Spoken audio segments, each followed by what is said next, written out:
Hi guys, this is part 2 of my video.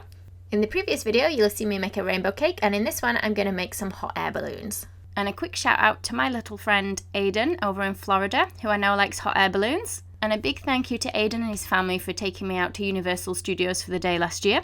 Now I'm starting with quite a large cake drum here. Mine's about 14 inch. And what I've done is drilled 2 holes in my board where I want these rods to go. Underneath I've glued some chunks of wood so that the underside of those metal rods don't scratch on my work surface. And can you see I've put a washer either side of the drum over that metal rod, and then we've put a nut on and screwed that tight. Now I've just covered my board with pale blue fondant. So I rolled it as large as I could, and then we're just going to slot it over those dowels. Trim off anything that's beyond the edge of the board. I'm just going to add a little bit of depth to the colour. So I've got deeper blues powders, and we're just going to brush those on with a dry brush. And what we're going to be doing is covering these metal rods in these large sort of plastic straws. And I'll put links below the video to everything that I've used so that you know if you decide to make it what you need. And I'm going to start by making some clouds for my hot air balloons to sit on. Now I'm using modelling chocolate for this. I did use quite a lot of modelling chocolate, but I wanted the clouds to be edible. But I thought they might be a little bit too fiddly to make in cake. So we've literally just stuck balls of modelling chocolate together, and then I've rolled a thinner piece that I've kind of wrapped, can you see, over the top. Now because my clouds are going to sit under the hot air balloon, they're going to have to thread onto that metal rod. So I've taken a piece of straw, so the same as one that's going to go over my metal rod, and I'm pushing a hole through my cloud, and that kind of represents where that rod will sit. So it's up to you how many clouds you want to do. I probably wouldn't build them too tall because we don't want them to crush under the weight of our balloon. I've placed mine in the fridge once I've made them for a little bit. So I've made a few different shapes of clouds. They've gone in the fridge, and then once they're cold, we're going to put this white effect on. So I've used my white chocolate drip, and we've put them in this like spray gun, which is actually one for like painting your garden fences. Now I did buy it brand new, so it hasn't been used for any kind of garden fences. But because my modelling chocolate is cold, it sets quite quickly when we spray it on there. Okay, so once I've sprayed all my clouds, I'm going to go back to my board. Just make sure you've got your plastic straw over that metal rod before we slot on our clouds, and they're just going to slot on there. Then I've got some brown modelling paste, so I mixed like a pale brown. We're just going to roll it so it's still quite thick, and I'm using modelling paste rather than fondant so that it sets quite firm. So we've got a knitted texture mat that we've just kind of put texture on. This is going to be my basket. So I'm going to cut a strip of it, and you can dust a little bit of brown on the bottom so it's not one flat colour if you want. And then I'm just going to place it, can you see, around the bottom of this straw? So this cloud here that I've made, I left like a little flat surface on the top of it so that my basket would sit on there. Let's make a rope shape to go around the top of that basket now. Made it into a little loop that's about the same size as the top of the basket. I'm just going to push that in place. Now I'm just using water to stick mine together. You can use edible glue if you prefer. So the same now with my other rod. My cloud's slightly different shapes, but that's okay. So I'm putting some plastic straw on there first, and then we're going to slot our clouds in place. Now I've made 2 clouds for this one. I've made them quite chunky because I don't want them to collapse, or I don't want the bottom one to collapse under the weight of the top one. So I'm just repeating the process again on the top of this cloud now with another little basket for my hot air balloon. This time I just went with a strip of modelling paste to go around the top rather than a rope shape.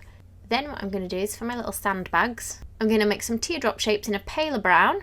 I'm going to stick those all the way around the basket. I'm just adding a little bit more plastic straw onto there. I'm going to add this to the height that I want the hot air balloon to start at. So I've put a nut on the top of there and then a washer. Then I'm going to make my hot air balloon. So I've got a 6-inch cake card, and I drilled a hole in the same size as that metal rod. And I've put on a 6-inch cake, covered it in buttercream, and I've got another cake. And it's just a tiny bit smaller as this one. And then I've got a little cake drum. This one's 4 inches, although I wish I'd gone for a slightly smaller size. And I'm just resting it on the top just for cutting the shape. We're cutting from the edge of the top cake drum down to the bottom cake card. Can you see? So we've got a slope, and this is going to be the bottom section of my hot air balloon. But I haven't actually stuck those drums on either end at the moment because I'm going to ganache around the edge to get my shape.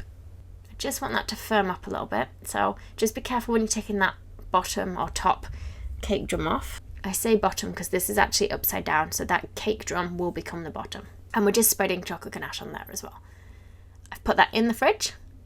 While that's in the fridge, I'm going to just cling film the bottom section of my cake so that I don't get the chocolate and bits of cake all on my board that I've decorated. And I've put that small cake drum, so that's my 4-inch cake drum, onto my metal rod. Then I want to put on top of that another washer. The wider the washer, the less it's going to kind of wobble around a little bit. And then we'll screw the nut on top of that to hold it all in place. Okay, so this will stop our balloon sliding down the rod because we don't want it to crush the basket at the bottom. I'm actually putting a smaller cake card under the nut so that it just covers that disc so that that washer even doesn't come into contact with our cake. Then the nut will go on. Then I'm putting some plastic strawing on, hide all the metal parts so they won't come into contact with the cake. Then we're going to chocolate ganache on that cake that we made earlier that was sitting in the fridge. So it's turned upside down so the smaller bit fits now on that little cake drum. I've just put a little bit of buttercream on the top, and I've put three more of these like cake straws on there so that the weight of the top of the balloon won't crush the bottom. Then I've done a dome cake for the top, but I am going to cut it into layers. So I'm going to put a bit of buttercream on top of this cake card. Now it does move around a bit, so you do have to be very careful when you're making this.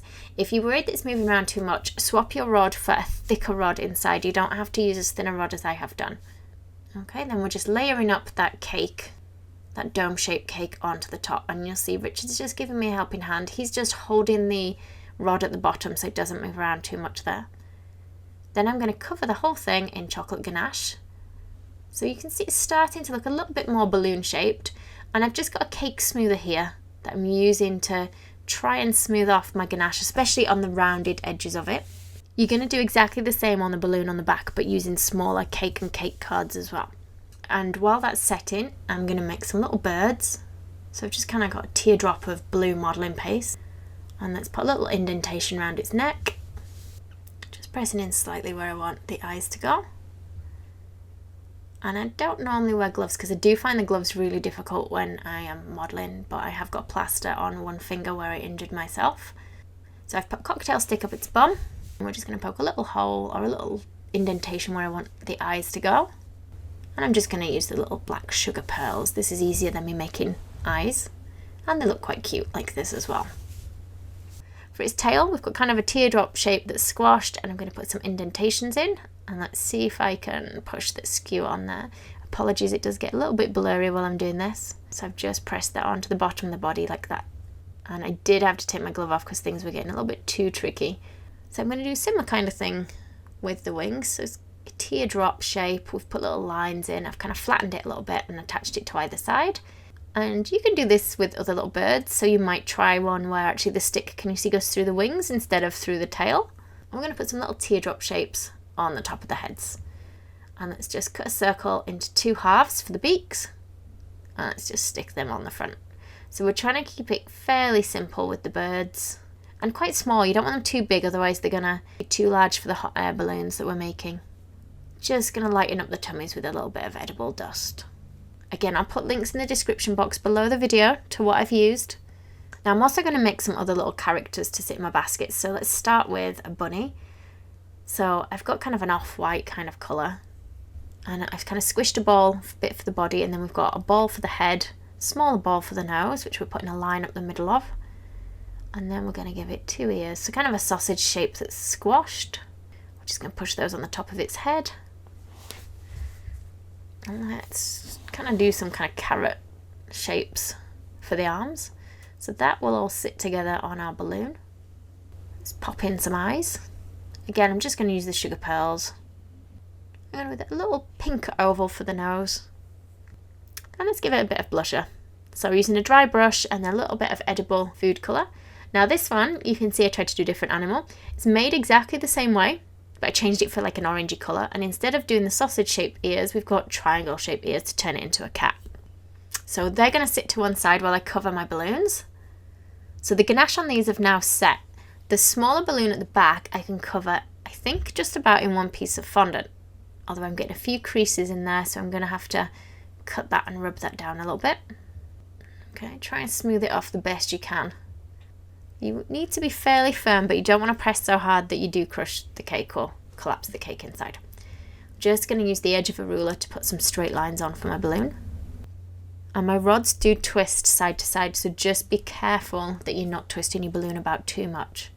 So we've put a few lines, can you see, going across, sort of dividing the balloon. Just rub my finger through slightly to soften those lines a little bit. And I think this balloon, I think what we're going to do is make this one into a teddy bear. Put some little lines going across, so it looks like stitch marks. Then I've got a big circle, or a big ball that I've squashed. I've put an indentation in the middle of it and I've cut it in half to make 2 semicircles. And these are just going to go on either side near the top of the balloon. I've stuck these with a little bit of water. Then we're just adding some details with a few little lines into the ears. Then let's go for kind of a ovally shape to squidge on for the nose or the muzzle. And oh, you can just about see that, a little square, so it just looks like a patch of fabric on the balloon up there. And you can add a few of these squares on if you want. I'm just going to put a line around the outside edge of that nose. And then let's go for a nice pink oval on the top of there. And we're just going to stick some little eyelashes on so it looks like it's got closed eyes. So just a long thin strip, just make sure it's got point on the outside edge so it looks like little eyelashes. Okay. And then what I'm going to do is, so it looks like it's connected other than the rod in the middle, I've just pushed some little cocktail sticks in. Obviously you'd remove the cocktail sticks, but these are underneath the cake rather than in the cake itself. And then what I've done is just at the front squished my rabbit's body in, put on my 2 little teardrop or carrot shaped arms, and then we're going to push that head on in place. And can you see I've just pushed the cat in behind it? And you can add as many of these animals as you like. So I'm just going to go for some yellow fondant now, or some pale yellow for my front balloon. Now because this balloon's a little bit bigger, I'm actually going to ice it in 2 halves. I did actually try it in one go and I struggled. So I took it off and we're having another go in 2 halves. So can you see it's kind of covered the front, and then I'm going to mark about halfway down. We'll cut that off, peel off that extra bit. Now I did cover my balloon in piping gel so that it would stick. So it is very sticky underneath this fondant. Okay, and then we've put a piece, can you see on the other side? We're cutting it about that halfway line, and then I'll try and push it together. And we're going to add lines in the same way as we did on the bear, or on the other hot air balloon. I'm going to push in my little birds. I'm going to stick one in the actual hot air balloon itself. So you would need to remove this before you eat the cake. Again, we've put cocktail sticks in near the bottom of that balloon. And can you just see to the one side I also made a pig for my other balloon? And I'm going to make some more animals for this one once I've put these little cocktail sticks in there. In fact, let's decorate our balloon first. So we're going to just cut out some polka dots. So just roll some white really nice and thin. Fondant might be a little bit soft for the circles to keep the shape, so if you want you could use some modelling paste. I'm just going to stick those polka dots now randomly on my balloon. Then we're going to use a clay extruder to pull out some bits of yellow. So we're sticking those yellow bits around our balloon, pushing it into each of those lines and bringing it back so we get 2 little loops on each section. Just cut off any extra there. Now, can you see I've put some little animals in the basket, and then we're going to place on our rainbow that we made in the last video. Obviously I made them all at the same time, but the video was so long so we made the rainbow a video earlier in the week. I hope you enjoyed the video. If you do get a chance to give this cake a go, please do send me some pictures of your cakes over on my Facebook page. Thank you for watching.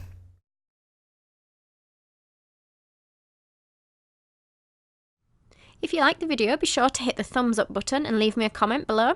You can see more of my tutorials by clicking on the images on screen now. If you haven't already, make sure you click the subscribe button to stay up to date with my future tutorials. There are also links in the description box below where you can find me on Facebook, Instagram and more.